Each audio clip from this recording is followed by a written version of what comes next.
Magandang araw po sa inyong lahat mga kababayan at welcome back dito po sa PNR at ito nga mga karibin natin, winasak si PBBM. Nako, ito pala ang game plan ng PBBM admin. Yan mga kababayan, patungkol po riyan ng ating alamin at bibigyan ng komento ngayong araw na ito. Pero bago pong lahat, kung bago ka pa lang at di pa po nakapag-subscribe sa ating munting channel, please don't forget to subscribe at palike na rin po ng video ito. Maraming salamat po sa 188,151 na subscribers. Maraming salamat po sa inyong suporta. At ito na nga, simulan na po natin to. Sawa na ang bayan ko sa magnanakaw na tao.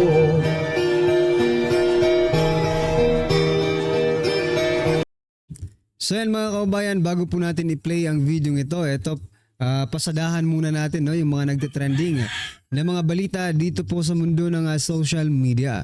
At ito nga po yung sinasabi ko kanina mga kababayan na game plan ng administrasyon ay binisto. Ito mga kababayan, panoorin po natin to. Politika ulit. Ano ang take mo sa impeachment ni Vice President Sara? What do you think is the game plan of the administration? You were once a member of the cabinet. May game plan yan eh. Anong game plan ng administrasyon? Well, ang game plan nila ay gusto nilang makonvict si Inday Sara Then? before June 30 para magkaroon ng bagong vice presidente. Before June 30? Di ba malapit na yun? Kaya ba? May oras ba? Kaya nga pinupwersa nila na dapat magkaroon na ng impeachment court ang Senado. Mag-convene into an impeachment court at aapurahin nila yan before June 30 magkaroon ng judgment of conviction para mapalitan ang vice presidente at kung sino man ang ilagay nila dyan ay may lamang kung election sa 2028. At iyon ang hindi natin basta-basta papayagan. Kasi nga, ito ang dahilan kung bakit nabuwag yung unit team. Ang mga Duterte kasi, ang sumusuporta mga ordinaryong tao, masang Pilipino. Silang sumuporta sa kanya noong 2016. At iyon ang sumusuporta kay VP Inday Sara rin. Sila rin ang nagluklok sa kanya vice presidente. Pero ang sumusuporta dito sa Pangulo, ay ito yung mga oligarchs. Alam naman natin yon. Sila ay mayayaman. Na sila yung dating hindi sila makaporma ng todo-todo kay Pangulong Digong. Ayaw nila yung sitwasyon So ang framing mo para siyang away ng elitista at masa. Exactly. Okay. Exactly. Yun ang totoo niyan. Away ito ng elitista at ang masang Pilipino.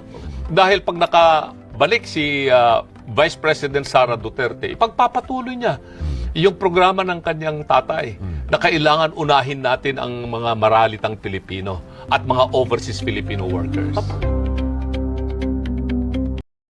Attorney Raul Lambino. So yan mga kababayan, iboto po natin si Attorney Raul Lambino. Yan mga karibin natin ha. Game plan ng administrasyon ay patalsikin si Vice President Sara Duterte sa pwesto before June 30. Nako, mga kababayan, ang politika sabi kanina ay parang awayan ng elitista at mga masang Pilipino. Sino bang magwawagi dito mga karibin natin? Sino bang mas marami? Ang mga elitista o ang masang Pilipino? Siyempre sa masang Pilipino tayo mga kababayan. No? So ano po ang inyong reaction dyan? I-comment nyo na lang mga karibin natin. At ito, pasadahan din po natin ang balitang ito. Nako, ito kumakalat po ito sa social media mga kababayan. Itong picture na ito, we're in. Nasa nagpapa-picture or parang they are close friend, parang close friend talaga eh. Diba? Si Camille Villar at si Manny Villar, former Senator Manny Villar at Vice President Sara Duterte. Ito yung sinasabi kong winasak ang administrasyon or si PBBM, yung alyansa nila mga kababayan. Winasak, ano? Wasak na ngayon ang alyansa.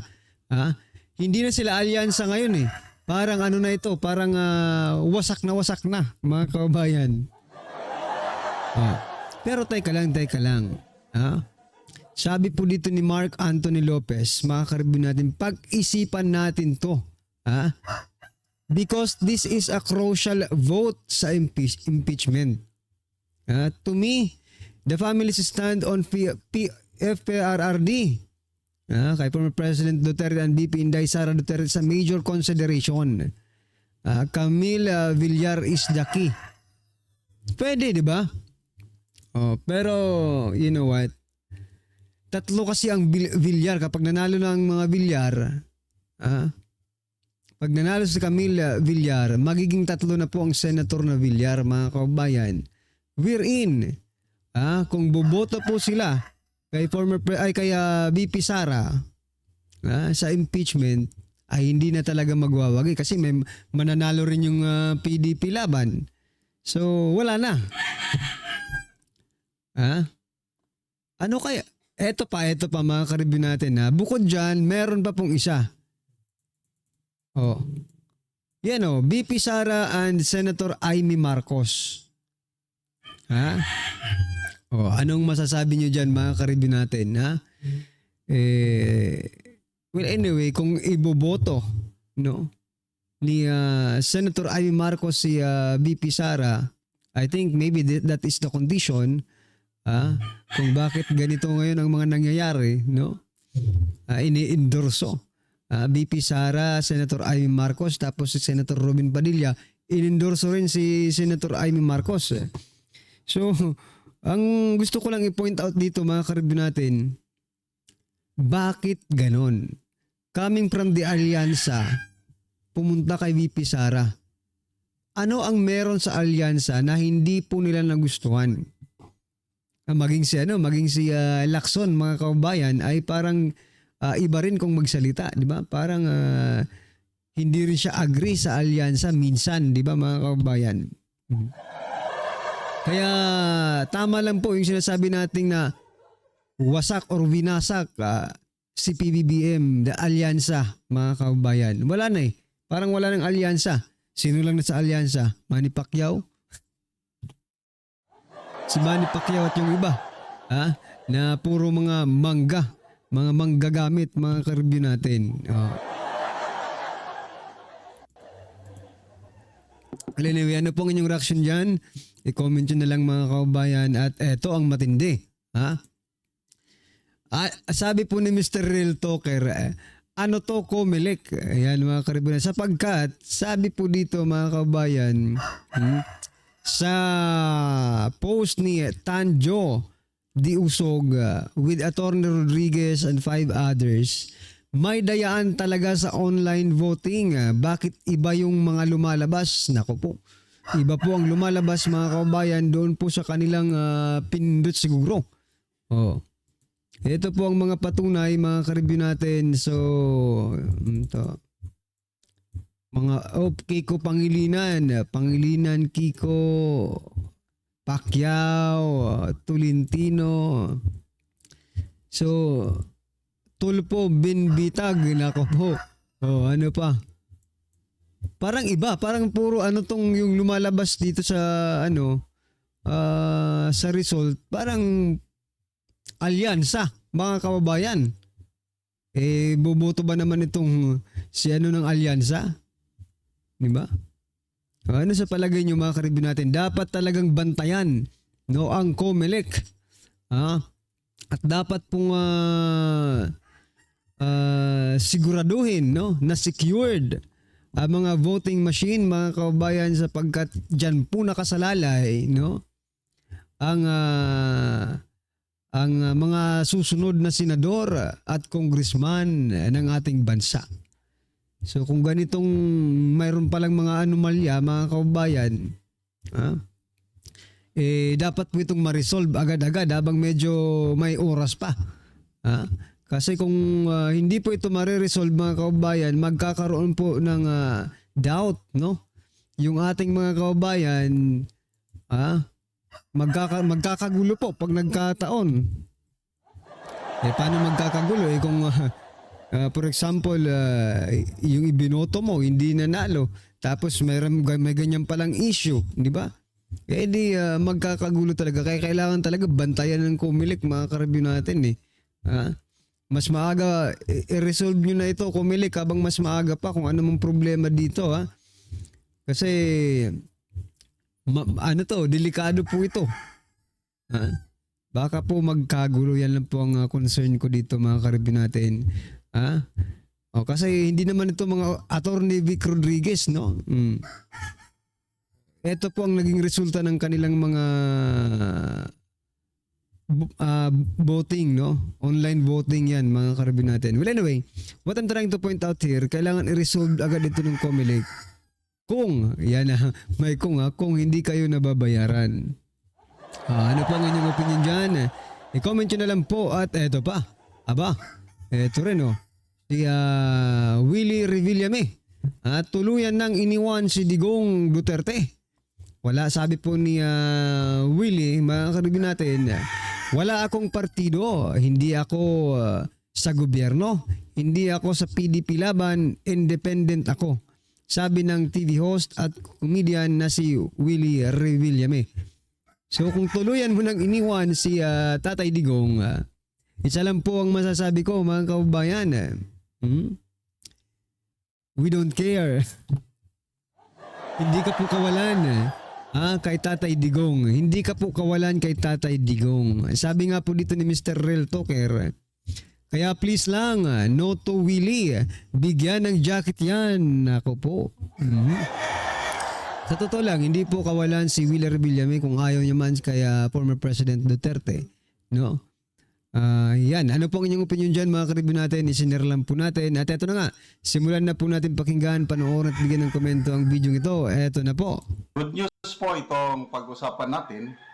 Kahapon, lumabas yung resulta ng Pulse Asia Survey senatorial candidates. March 23 to 29 yung period of survey. At ito, in-interview ng 1PH, yung executive director, yung boss ng Pulse Asia, Professor Ronald Holmes. Nako, napakaganda po yung sinabi niya, pabor na pabor sa mga PDP laban candidates dahil ang taas ng talon pag-akyat ng ratings ng mga PDP laban candidates. Specifically, 4, Bongo, De La Rosa, Philip Salvador, and Congressman Marcoleta.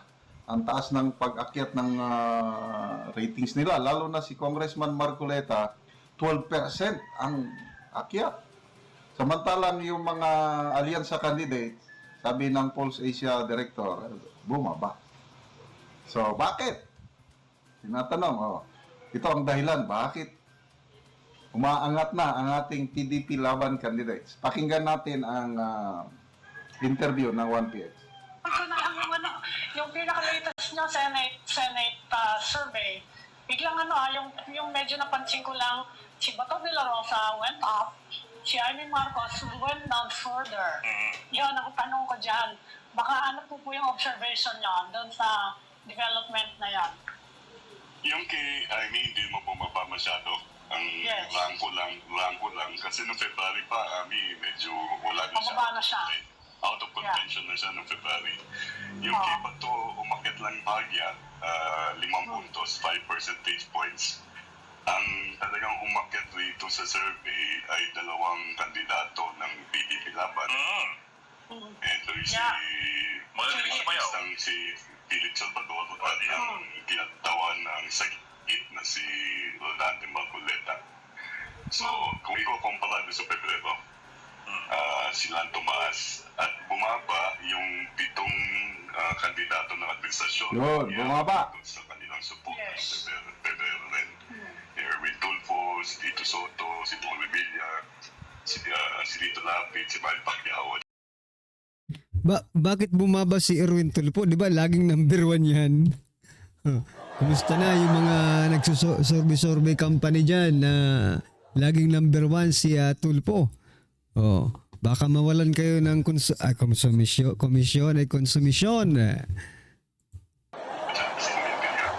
All of them decline in terms of voting support. Statistically significant, no? Ang pagbaba.